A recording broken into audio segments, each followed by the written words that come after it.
मनुष्य जानवरों से, पशु पक्षियों से इसलिए श्रेष्ठ है क्योंकि उसके पास क्या है, अपनी एक भाषा है, अपने अवयवों, अपने भावों को संप्रेषण करने के लिए, कम्युनिकेशन करने के लिए अपनी एक भाषा है। तो मनुष्य जो है इसलिए श्रेष्ठ है जानवरों से। तो आज का अपना चैप्टर है भाषा और चिंतन, जो कि सीटेट के व्याप से काफी ज्यादा महत्वपूर्ण है। 1 से 2 नंबर में पूछा जाता है। एक से बाहर का कोर्स बना हुआ इतना है कि बहुत ज्यादा निकल जाने। तो हम बात कर रहे थे भाषा और चिंतन की। मनुष्य इसीलिए श्रेष्ठ है क्योंकि उसके पास क्या है, भाव को प्रकट करने के लिए, संप्रेषण करने के लिए, कम्युनिकेशन करने के लिए अपनी क्या है, लैंग्वेज है मनुष्य के पास। तो भाषा और चिंतन एक ऐसा टॉपिक है जिनमें से 1 नंबर में पूछा जाता है सीटेट के अंदर कि भाषा क्या है और चिंतन क्या है। अब बहुत से लोग ऐसे होंगे या बहुत से अभ्यर्थी ऐसे हैं जिन्हें ये नहीं पता भाषा क्या है और चिंतन क्या है। दोनों को एक दूसरे का एक ही चीज मानते हैं, लेकिन भाषा और चिंतन में 2 अलग अलग चीजें हैं। दोनों में क्या है, डिफरेंस पाया जाता है। तो उसी चीज को जानने के लिए भाषा और चिंतन क्या है, सबसे पहले हम बात करेंगे भाषा। भाषा क्या है? तो जैसा कि मैंने शुरू में ही बताया था कि जब हम संप्रेषण करने के लिए, एक दूसरे व्यक्ति से कम्युनिकेशन करने के लिए जिस वाणी, जिन शब्दों का प्रयोग करते हैं वो कहलाती है भाषा। वो कहलाती क्या है, भाषा कहलाती है।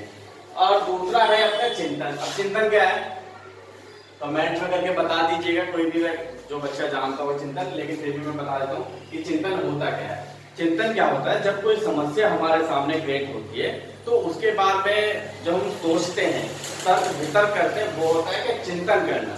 जैसे कि महान विचारक होते थे, पश्चिमी विचारक हुए प्लेटो और अरिस्टो, जब वो चिंतन करते थे तो समुद्र के गहराई में एकदम डूब जाते थे और फिर उस प्रकार से सोचते थे, तो उसे बोलते हैं चिंतन। एक और एग्जाम्पल देना चाहूंगा मैं, जैसे कि बात करें, जैसे कि सीटेट का एग्जाम है वो अपना कब है, वो अपना है 20 तारीख को, 20 अगस्त को। तो उसके बारे में कुछ अभ्यर्थी जो पहली बार दे रहे हैं उन्हें काफी ज्यादा टेंशन है, तनाव में, तो चिंतन कर रहे हैं कि कैसे सीटेट का एग्जाम जो है पास होगा, मैथ और ईवीएस और अपना कैसे अच्छे पकड़ बनाए इंग्लिश में खासकर, ठीक है।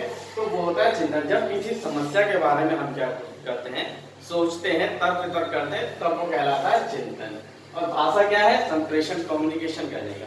तो भाषा और चिंतन दोनों चीजें आपको क्लियर हुई कि भाषा क्या है और चिंतन क्या है। दोनों चीजें आपको समझ में आई होंगी कि भाषा क्या है और अपना चिंतन क्या है, ठीक है। सीटेट 2023 के बिहार से बहुत ज्यादा महत्वपूर्ण है ये टॉपिक। अब भाषा और चिंतन के बारे में बात करने के बाद हम जानेंगे इसके क्या क्या सिद्धांत है, कि भाषा को कैसे सीखा जाता है और चिंतन कैसे किया जाता है। ये चिंतन के सिद्धांत क्या है, चिंतन के क्या है, साथ ही साथ नियम क्या है। तो सबसे पहले भाषा के ऊपर एक महान विचारक हुए हैं नोम चोम्स्की। नोम चोम्स्की अगर कहीं आपको दिख जाए और भाषा से संबंधित कहीं क्वेश्चन हो तो उसमें आंख बंद करके लगा देना नोम चोम्स्की, क्योंकि जो भाषा के ऊपर जो सबसे ज्यादा काम किया है वो किया है किसने, नोम चोम्स्की ने। अब चोम्स्की साहब कहाँ के रहने वाले थे,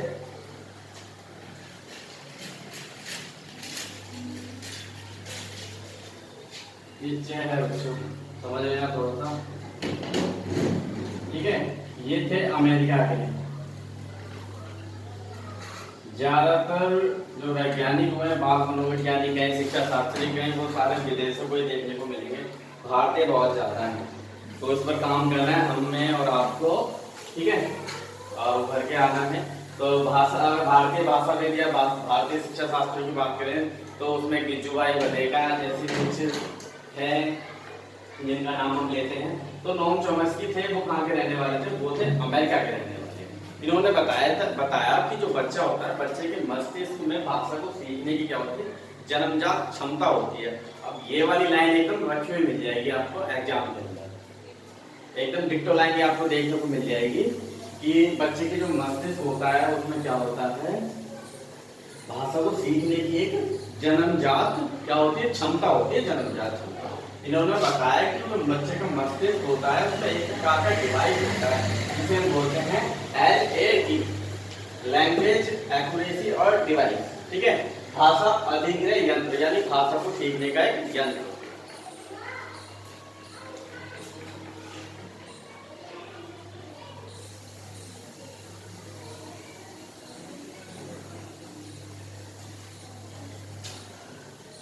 सॉरी फॉर इनकन्वीनियंस। तो हम बात कर रहे थे किसके लिए, चोम्स्की के लिए। तो चोम्स्की साहब ने बताया कि बच्चे का जो मस्तिष्क होता है उसमें भाषा को सीखने की क्या होती है, जन्मजात क्षमता होती है। और मस्तिष्क में डिवाइस होता है जिसे बोलते हैं LAD, भाषा अधिग्रह यंत्र, यानी भाषा को सीखने का एक प्रकार का यंत्र होता है, ऐसा होता है चौकस। इसके ऊपर किसने काम किया, चौकस ने काम किया भाषा। ठीक है, तो भाषा पढ़ लिया हमने, चिंतन पढ़ लिया कि भाषा और चिंतन क्या क्या होते हैं, दोनों क्या है, अलग अलग चीजें। अब इसके बाद में बात करेंगे दोनों के सिद्धांत क्या क्या होते हैं कि भाषा बच्चा कैसे सीखता है, बच्चे भाषा सीखता है, क्या क्या गुण होते हैं बच्चों में सीखने का, कौन कौन से नियमों का पालन करता है। ठीक है, तो भाषा को सीखने के ये कुछ सिद्धांत हैं। ठीक है, शॉर्ट वीडियो बनाई है, ज्यादा वीडियो लंबी नहीं बनाता हूँ मैं, टॉपिक क्लियर हो जाना चाहिए, ज्यादा बोर हो जाते हैं बच्चे। ठीक है, तो पहला है परिपक्वता का सिद्धांत, यानी क्या है, मैच्योरिटी। तो इसमें क्या होता है, जब व्यक्ति परिपक्व हो जाता है, उसका गला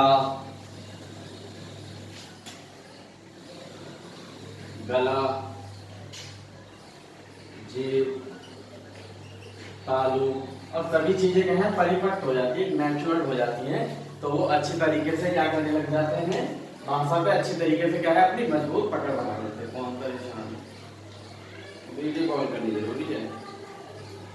ठीक है, तो गला जीभ तालु, बच्चे का जो मन मस्तिष्क सारी चीजें क्या होती है, परिपक्व हो जाती है, तो उसका भाषा पे क्या होता है, विकास हो जाता है और अच्छे तरीके से क्या है, बच्चा क्या है, भाषा कर लेता है, कम्युनिकेशन करने लग जाता है।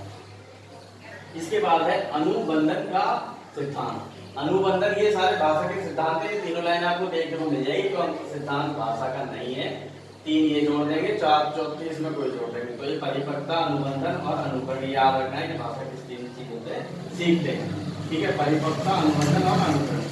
तो पहला हमने पढ़ लिया परिपक्वता, यानी सारी चीजें मैच्योरिटी हो जाती है, तो ऑटोमेटिक भाषा का अच्छे तरीके से व्याकरण वगैरह बच्चा अच्छे तरीके से सीख जाता है। अनुबंधन यानी वस्तु के साथ क्या करके, वस्तु के साथ जोड़ के सीखना, वस्तु के साथ जोड़ के सीखना से हम बात करेंगे मूर्त की। ठीक है, इसकी बात करेंगे।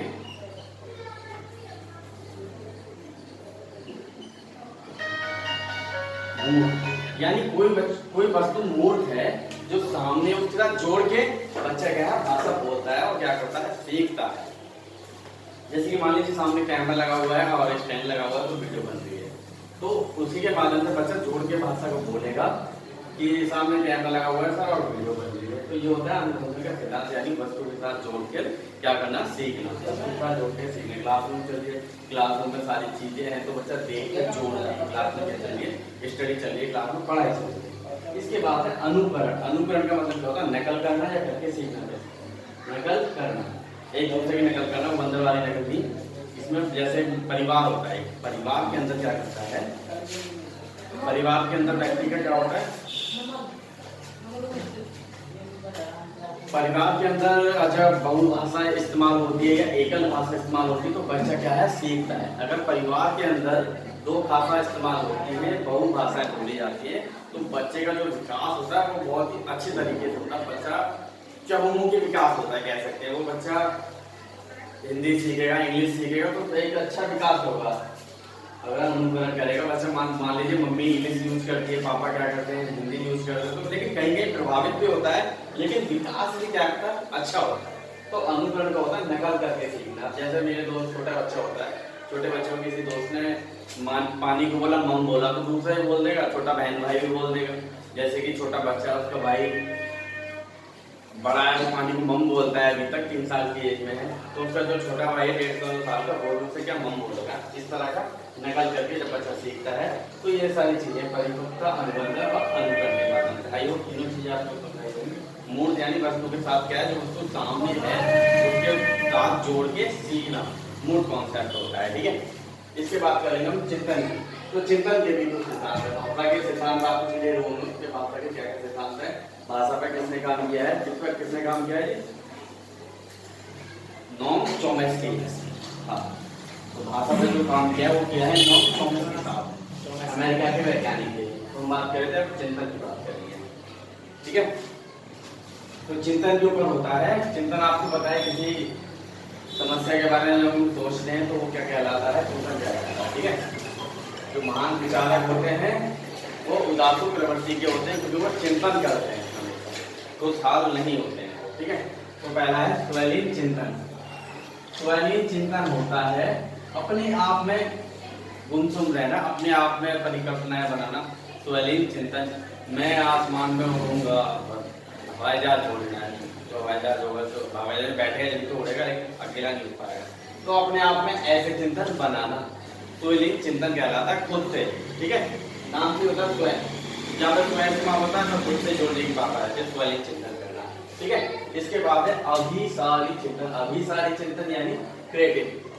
तो अभिसारी चिंतन आपको ये अभिसारी और अभिसारी चिंतन ये आपको बहुत जगह देखने को मिल जाएगा। इस पे एक स्पेशल से वीडियो बनाई हुई है। दोनों टॉपिक आते हैं, घुमा फिरा के पूछा जाता है, बहुत ही डीपली पूछा जाता है। जिसे पता होगा अभिसारी और अपसारी क्या है, वही व्यक्ति इसको कर पाएगा। तो अभिसारी चिंतन, अभिसारी चिंतन क्या होता है? मान लीजिए कोई समस्या है, समस्या के बारे में केवल एक प्रकार से सोचना अभिसारी चिंतन कहलाता है। जैसे कि मैंने बोला कि आपको सीटेट का एग्जाम पास करके क्या बनोगे, तो वही बच्चे ने जवाब दिया कि मैं अध्यापक या टीचर बनूंगा। ठीक है, लेकिन एक दूसरे बच्चे ने कहा, मैंने उससे बोला कि आप सीटेट पास करके क्या बनोगे, तो एक दूसरे बच्चे ने अलग अलग तरह के जवाब दिए कि अगर मैं सीटेट पास करता हूँ तो सीटेट पास करने के बाद जरूरी कि गवर्नमेंट के लिए प्राइवेट में कर सकता हूँ। यानी विभिन्न प्रकार से अगर बच्चा जवाब देता है तो उसके लिए इस्तेमाल होता है अपसारी, और एक प्रकार से अगर बच्चा जवाब देता है तो उसके होता है अभिसारी। जैसे कि आउट ऑफ द बॉक्स चिंतन बोलते हैं आपका, अपसारी चिंतन को क्रिएटिव चिंतन भी बोलते हैं इसे। जैसे कि अन्य उदाहरण ले लेते हैं, अन्य उदाहरण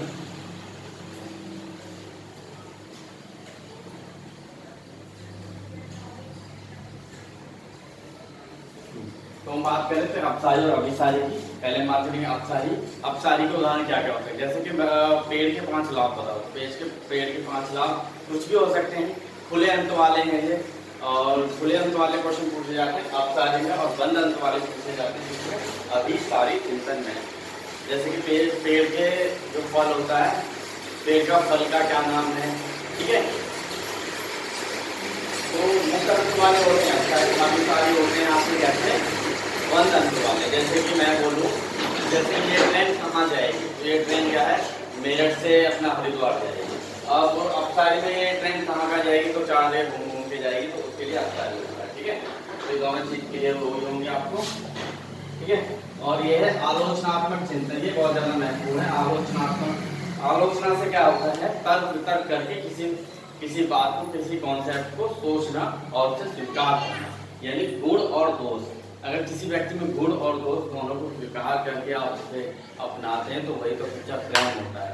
ठीक है, तो आलोचनात्मक चिंतन में क्या होता है, गुण और दोष दोनों चीजों को अपनाकर जब आप वस्तु को या विषय वस्तु को स्वीकार कर रहे हैं तो वो होगा आपको क्या, आलोचनात्मक चिंतन। अब नेक्स्ट बात करेंगे हम, नेक्स्ट है प्रत्यक्षात्मक चिंतन। इसमें क्या होता है, जो आपकी प्रत्यक्ष है, प्रत्यक्ष अगर किसी कोई वस्तु है, मूर्त वाले कॉन्सेप्ट आ जाता है इसमें।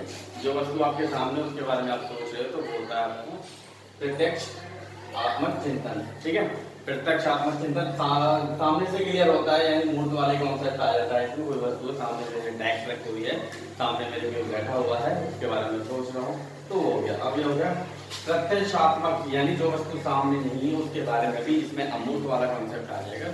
जो वस्तु मेरे सामने नहीं है उसके बारे में मैं सोच रहा हूँ, विचार कर रहा हूँ, तर्क कर रहा हूँ, तो हो जाएगा आपका ये वाला लास्ट वाला जो हमने दिया गया है। ठीक है, तो आई होप आपको पूरा जो आज के टॉपिक का भाषा और चिंतन का, आई होप की 20वीं क्लास होगी जब से अपना सीटेट का एग्जाम निकला है, 20वीं क्लास होगी। तो प्ले लिस्ट के अंदर सारी क्लासें आपको मिल जाएगी। सीडीपी सेक्शन के अंदर 2013 टारगेट 2023 का जो अपना बैच चल रहा है उसके अंदर 20 क्लासें हैं सीडीपी की केवल। तो आप 20 क्लासें देख लीजिएगा, 30 में से 25-26 नंबर आपको कहीं नहीं गए। अगर आप डीपली देखेंगे क्लास को, सारी थ्योरी बहुत ही अच्छे से मैंने समझाई की हुई है, हार्ड वर्क किया हुआ है। और खाली क्लास देखने से नहीं होगा, क्लास देखने के साथ साथ आपको क्या करना पड़ेगा, अपना क्वेश्चन लगाने पड़ेंगे। प्रीवियस के जो क्वेश्चन है उन्हें सॉल्व करें, और अब 1 महीने का समय बताया है, तो मिलते हैं। मैंने खुद में इस बार भी सीटेट की परीक्षा देने जाना है, और तो मिलेंगे फिर वहीं पे सेंटर वगैरह पे। तो आई होप वीडियो आपको पसंद आई हो तो लाइक और सब्सक्राइब करना ना भूलिएगा। धन्यवाद।